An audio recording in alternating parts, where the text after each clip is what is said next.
be with you. Thank you so much. Thank you very much.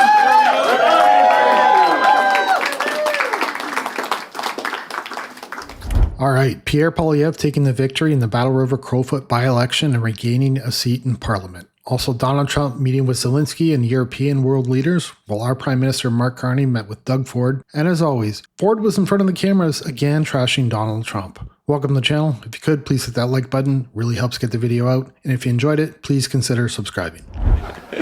Thank you very much to the great people of Battle River-Crowfoot. If I stand before you here today, it is by the grace of God and the good generosity of so many people, the first of which I must start with is my incredible wife, Anna. Anna, yes, give her a round of applause. Where did she go?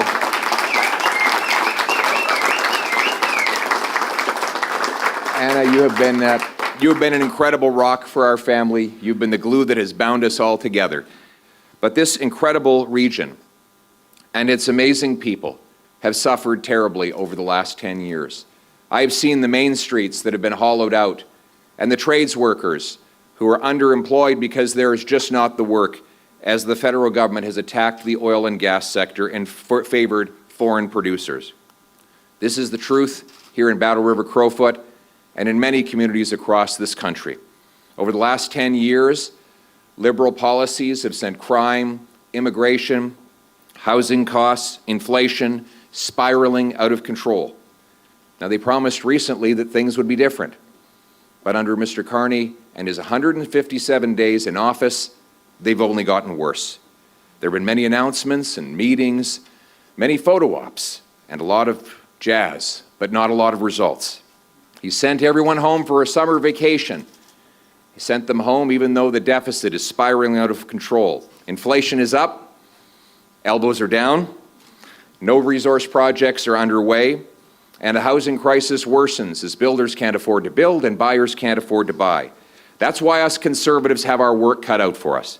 This fall, as Parliament returns, we will not only oppose out-of-control liberal inflation, crime, immigration, cost of living, and housing prices, but we will propose real solutions for safe streets, secure borders, a stronger and sovereign country with bigger take-home pay for our people. We'll put Canada first, and we will do so in a way that will make our country self-reliant and make our people capable of earning paychecks that buy affordable food and homes in safe neighborhoods. Great to see Pierre Poilievre back, and he won in a landslide victory with over 80% of the vote. We know that Mark Carney is just terrified of what's to come, and he should be. There are going to be some great times ahead watching Pierre Poilievre make a fool out of him. Now, Carney is not just terrified right now, but he's also embarrassed. While world leaders were meeting with Donald Trump and Zelensky, Mark Carney didn't even get an invite. Well, thank you very much. It's a great honor to have you here. Special place. White House is special no matter where you're from.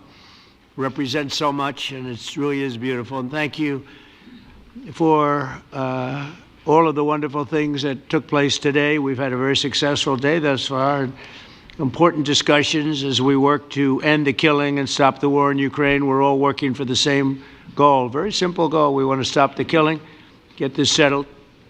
I've just had the honor of being with President Zelensky and all of the discussions that we've had. We covered a lot of territory, and I spoke indirectly with President Putin today. We're going to call President Putin right after this meeting. I'm sure we're going to have a solid meeting, good meeting, maybe a great meeting, and we're going to try and work out a trilat after that and see if we can get it finished, put this to sleep, because this is not since the Second World War has there been anything like this. Thank you so much. I can speak without microphone. Thank you so much. I think that we had very good conversation with President Trump. Very good. And it really was the best one, maybe the best one will be in the future. But it was really good. And we spoke about very sensitive points. The first one is security guarantees, and we are very happy with President that all the leaders are here, and the security in Ukraine depends on the United States and on you and on those leaders who are with us in our hearts. They have been online before yesterday and etc. So a lot of countries on the side of Ukraine, our people, and all of us want to finish this war, stop Russia and stop this war. We spoke about it, and we will speak more about security guarantees. This is very important that the United States gives such strong signal and is ready for security guarantees.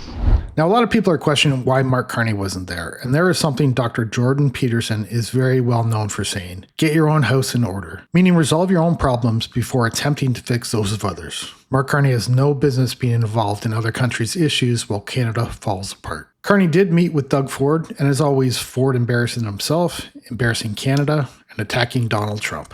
How to make sure that we have the most competitive market in the G7 by making sure that we reduce taxes, get rid of unnecessary regulatory burdens off the backs of companies, and compete. You know, I've always said, you know, that we can never predict what Donald Trump is going to do, but we can predict how we can create the environment and the conditions for companies to come here and invest in direct foreign investment. The numbers came out a little while ago.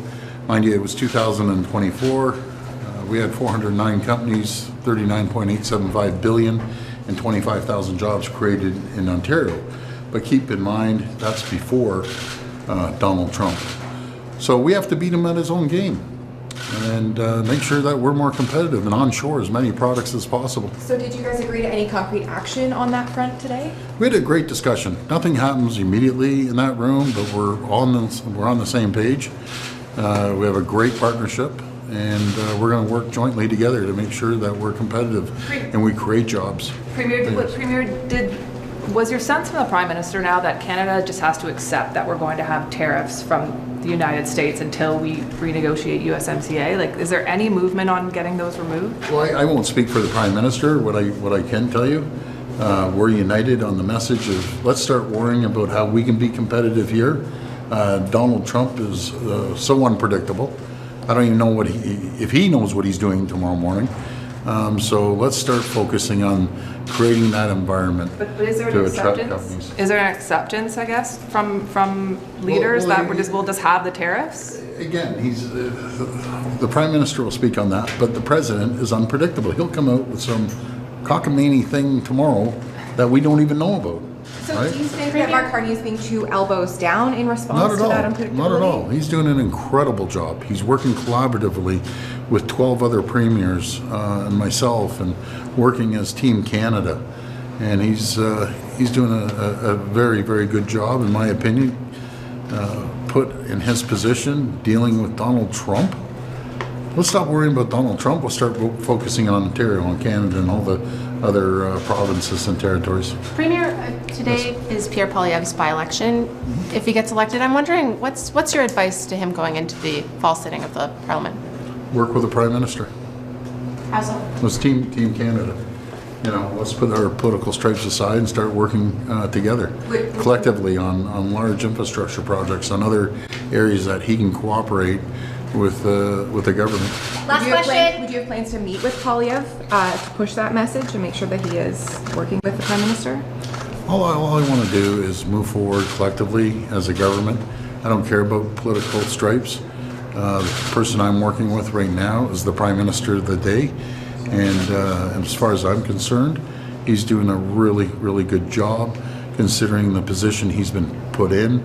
I challenge anyone to try to deal with Donald Trump, myself included. He's a different type of cat.